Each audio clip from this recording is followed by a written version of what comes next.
Djerba n'est pas une simple station balnéaire, c'est surtout une île, c'est ce qui la rend un peu particulière, c'est une île, c'est un territoire séparé, c'est une zone géographique séparée, c'est ce qui lui donne une spécificité, sa première spécificité. Et c'est une île ancestrale, c'est une île qui d'ailleurs dans l'occupation a pu lui permettre d'être inscrite sur la liste du patrimoine mondial. On va y venir tout à l'heure, donc de l'UNESCO.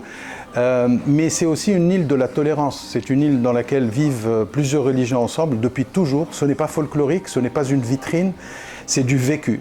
Et je pense que cette tolérance, c'est une leçon que nous pouvons donner au monde entier. C'est un exemple qui est très particulier. Et c'est un musée vivant finalement, Djerba. C'est pas que la zone touristique avec la côte et la mer, c'est plus de 300 mosquées, plus de 360 mosquées.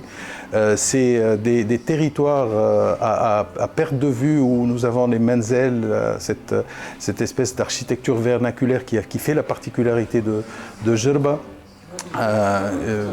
Une harmonie entre l'habitant et l'île qui font la particularité de l'île.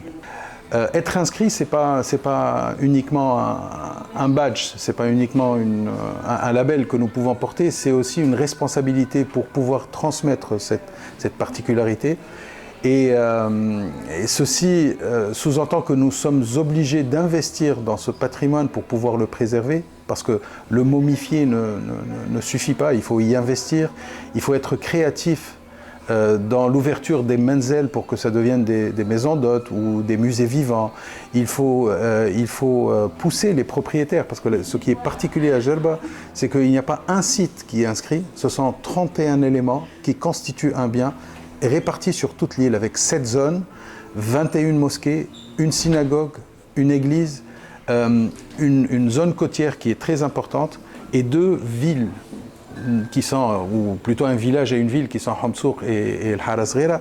Et tout ça fait que finalement les propriétaires des terres sont privés. C'est des gens qui détiennent ces terres et nous les avons protégés ou nous les avons inscrits sur la liste du patrimoine mondial. Aujourd'hui, nous devrions les pousser à investir dans leurs biens pour pouvoir en bénéficier, pour pouvoir en vivre et pour pouvoir les préserver, pour pouvoir les transmettre aux générations à venir et les montrer aux touristes qui viennent.